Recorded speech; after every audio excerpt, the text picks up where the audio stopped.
हाँ जी बेटा। So today is lecture number 12। सो आज हम बात करेंगे रिगार्डिंग द न्यूक्लियर फिजिक्स। तो यहाँ पे हमारे पास एक एमसीक्यू टाइप क्वेश्चन दे रखा है रिगार्डिंग द अल्फा डिके। यहाँ पे क्वेश्चन है बेटा, alpha decay illustrate the importance of phenomena of quantum tunnelling, fine structure of alpha particles, long range of alpha particles और नन ऑफ द अबव। तो हमारे पास चार ऑप्शन दे रखी है कि अल्फा डिके जो है उन चारों में से किस चीज को सिग्निफाई करता है। तो इसका जो ऑप्शन ए है बेटा वो करेक्ट आ जाता है, बिकॉज अल्फा डिके जो है वो क्वांटम टनलिंग इफेक्ट को सिग्निफाई करता है। तो अब क्वांटम टनलिंग होती क्या है बेटा, उसके रिगार्डिंग हम थोड़ा सा इसका देख लेते हैं।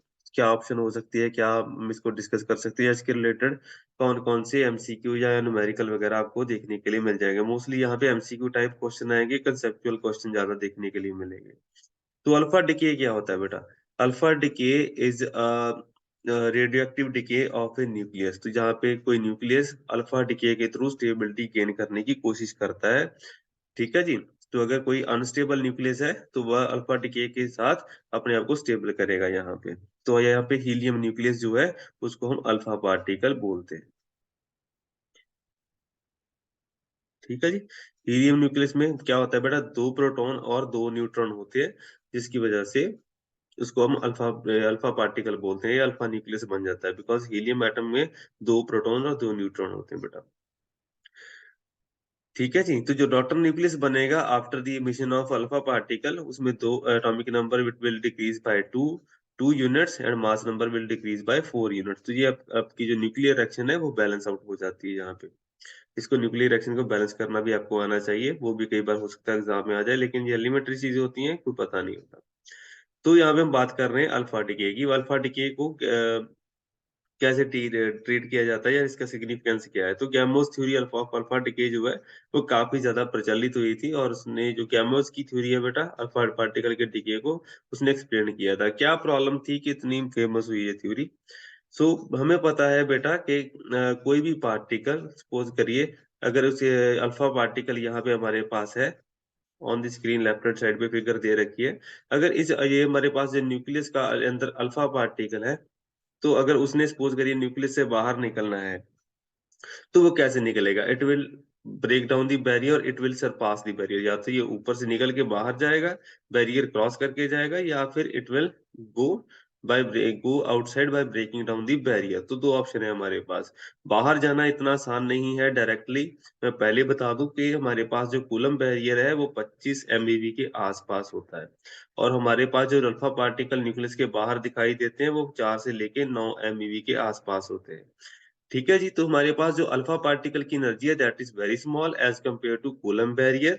ये हमारे पास न्यूक्लियर बैरियर है बेटा, काफी ज्यादा होता है। तो ये 30 MeV के आसपास, 38 MeV के आसपास होता है। तो ये काफी प्रॉब्लम क्रिएट करता है। तो पार्टिकल इन बॉक्स वाली प्रॉब्लम हमारे पास आ जाती है। तो अभी हम बात करते हैं कि अगर अल्फा पार्टिकल ने न्यूक्लियस से बाहर आना हो तो it shall have to surmount the Coulomb barrier. तो बैरियर से बाहर निकलना पड़ेगा। तो nuclear barrier as well as Coulomb barrier इसको तंग करेंगे बाहर निकलने से। तो अल्फा पार्टिकल यहाँ पे हमारे पास कम एनर्जी का अवेलेबल होता है, जो एक्सपेरिमेंटली हमें पता है, लेकिन हमारे पास बैरियर ज्यादा बड़ा होता है। तो ये हमारे पास पार्टिकल सरमाउंटिंग ए बैरियर की प्रॉब्लम आ जाती है, जैसे और you can say particle in a box की प्रॉब्लम, जिसको आप समझ सकते हैं, जो पार्टिकल निकल नहीं पा रहा है बॉक्स से, वो वाली प्रॉब्लम है। तो यहाँ पे आपके पास प्रॉब्लम डिफाइन कर दी गई है बेटा, ठीक है जी। तो ये थोड़ा सा इसको साफ कर देते हैं, आपको देखने के लिए आसानी रहेगी। चाहिए तो मैंने आपको बता दिया कि जो बैरियर है यहाँ पे 25 MeV के आसपास है, और हमारा जो पार्टिकल है उसकी जो एनर्जी है वो 4 MeV के आसपास है। तो इतना आसानी से वो बाहर नहीं निकल पाएगा। तो एक्चुअल में अगर यही सिचुएशन होती, अगर क्वांटम टनलिंग पॉसिबल ना होती, तो हम अल्फा पार्टिकल कभी भी न्यूक्लियस से बाहर ना आ पाता। लेकिन प्रैक्टिकली जब हम देखते हैं तो अल्फा पार्टिकल न्यूक्लियस के बाहर डिटेक्ट होते हैं। अगर डिटेक्टर लेके किसी रेडियो एक्टिव न्यूक्लियस के पास जाएंगे तो वो अल्फा पार्टिकल डिटेक्ट करेगा। मतलब क्वांटम टनलिंग जो है वो एक्चुअल में होती है बेटा। सो यहाँ पे हमारे पास क्या है, यहाँ पे मैं डिटेल में नहीं जाऊंगा। हम यहाँ पे क्या करते हैं, पार्टी हम तीन रीजन डिफाइन कर लेते हैं, region number 1, region number 2, region number 3। और इन तीनों रीजन के लिए हम श्रोडिंजर वेव इक्वेशन जो होती है उसको सॉल्व आउट किया जाता है। ठीक है जी, जो क्वांटम मैकेनिक्स की स्टैंडर्ड इक्वेशंस हैं, तो उनको जब सॉल्व करते हैं तो हमारे पास वहां पे पता चलता है कि there is a finite probability of alpha particle passing through the barrier. तो हमें पता चलता है अगर फाइनाइट प्रोबेबिलिटी है तो हमारे पास कुछ ना कुछ ट्रांजिशन प्रोबेबिलिटी आएगी so as to pass through the barrier to the region number 3। तो इसको हमने लिखा हुआ है ट्रांजिशन प्रोबेबिलिटी के साथ। यहाँ पे मेंशन भी है टेक्स्ट में, an alpha particle whose kinetic energy is lesser as compare to the height of the potential barrier can tunnel through the barrier with a probability that decreases with the height and thickness of the barrier. तो main चीज मैंने आपको बता दिया, alpha particle will be able to tunnel through the barrier only by the means of quantum tunneling effect, and it will have finite probability which will be dependent on the thickness of the barrier। यहाँ पे जो barrier की thickness हमने दिखा रखी है that is L, जितना ज्यादा ये विड्थ होगी उतना ही कम प्रोबेबिलिटी होती जाएगी। तो यहाँ पे एक स्टैंडर्ड सा एमसीक्यू टाइप क्वेश्चन आपको हो सकता है एग्जाम में आ जाए, what is the transition probability for alpha particle के थ्रू द बैरियर। तो इसको आपको कई बार ऑप्शन आ जाती है आपको, T is directly proportional to e raised पर माइनस जी फैक्टर। इसको आप इस फैक्टर से डायरेक्टली रिलेट कर सकते हैं, इट इज एक्सपोनेंशियल फैक्टर। तो कोई भी आपको हो सकता है लॉगरिथमिक फैक्टर पूछ लिया जाए, बिकॉज उन्होंने 4 ऑप्शन देनी है, तो कोई लॉगरिथमिक पूछ लेगा, कोई एक्सपोनेंशियल पूछ लेगा, जैसे ये वाला फैक्टर दे रखा है ई रेस्ट पावर जी का फैक्टर पूछ लेंगे, तो आपको 4-5 ऑप्शन पूछी जाएंगी। लेकिन जो एक्चुअल में ऑप्शन होती है, जो ट्रांजिशन प्रोबेबिलिटी की ऑप्शन है, that is e raised power minus g का फैक्टर जो है वो ट्रांजिशन प्रोबेबिलिटी को दर्शाता है कि न्यूक्लियस के थ्रू जो अल्फा पार्टिकल है वो बाहर निकल सकता है। It is solved by various techniques and using the Schrodinger wave equation. ठीक है, 3 रीजंस के लिए श्रोडिंगर वेव इक्वेशन को अलग अलग सॉल्व करोगे, उनकी बाउंड्री कंडीशन लगाओगे, तो ट्रांजिशन प्रोबेबिलिटी का फैक्टर हमारे पास निकल के आएगा। तो why I am stressing, because इसके रिगार्डिंग आपको डायरेक्टली एमसीक्यू वगैरह आ जाएंगे। एक तो हो गया बेटा जो गैमो थ्योरी जो है, जैसे हमारे पास न्यूमेरिकल आ गया, जो एमसीक्यू टाइप क्वेश्चन आ गया कि गैमो थ्योरी किसको सिग्निफाई करती है, it signifies quantum tunneling effect. दूसरा आपके पास एमसीक्यू हो गया कि ट्रांजिशन प्रोबेबिलिटी का एक्सप्रेशन होता कैसा है, so it is proportional to e raised पर माइनस जी, मतलब एक्सपोनेंशियल फैक्टर है with negative sign and some factor. वो फैक्टर कौन से होते हैं बेटा, यहाँ पे लिखा हुआ है, एक फैक्टर होगा 2, एक होगा जो हमारे पास वेव नंबर हो जाता है ये के कॉरेस्पॉन्डिंग, और तीसरा हो जाता है बेटा हमारे पास यहाँ पे होगा उसकी बैरियर की लेंथ। तो k is equal to square root of 2 times mass of the particle alpha particle, and ये हमारे पास u यहाँ पे जो लिखा हुआ है that is the potential barrier जो हमें पास थ्रू करके जाना है, और e is the energy of the alpha particle divided by h cross. हमारे पास ये स्टैंडर्ड सा पैरामीटर रहेगा। और साथ में जो l है वो बैरियर की विड्थ है, जितनी ज्यादा बैरियर की विड्थ उतना ही कम ट्रांजिशन प्रोबेबिलिटी। अब तीसरा एक्सप्रेशन, यहाँ पे तीसरा जो एमसीक्यू टाइप बन सकता है, ये मैं इसको 2 टाइम्स सेकंड कर देता हूँ। इसके बाद तीसरा जो ऑप्शन आप तीसरा एमसीक्यू टाइप क्वेश्चन आ सकता है, that is decay probability. Decay probability जो होती है वो directly it will be directly dependent on the transition probability. जितनी ज्यादा ट्रांजिशन प्रोबेबिलिटी होगी उतना ही अल्फा पार्टिकल का डिके पॉसिबल होगा। So lambda will be equal to nu. Nu हमारे पास फ्रीक्वेंसी होती है, फ्रीक्वेंसी ऑफ रोटेशन, ज्यादा डिटेल में नहीं जाएंगे।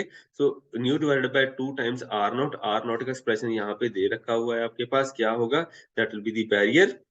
ठीक है जी, पोटेंशियल न्यूक्लियर बैरियर जो हम तुम्हारे पास होता है रेडियस वगैरह, तो multiplied by the transition probability जो हमारे पास आती है। तो lambda will be directly proportional to transition probability है। तो ये वाला भी आपको एमसीक्यू में आ सकता है। इसके साथ ही एक और चीज होती है बेटा, that is Geiger Nuttall law.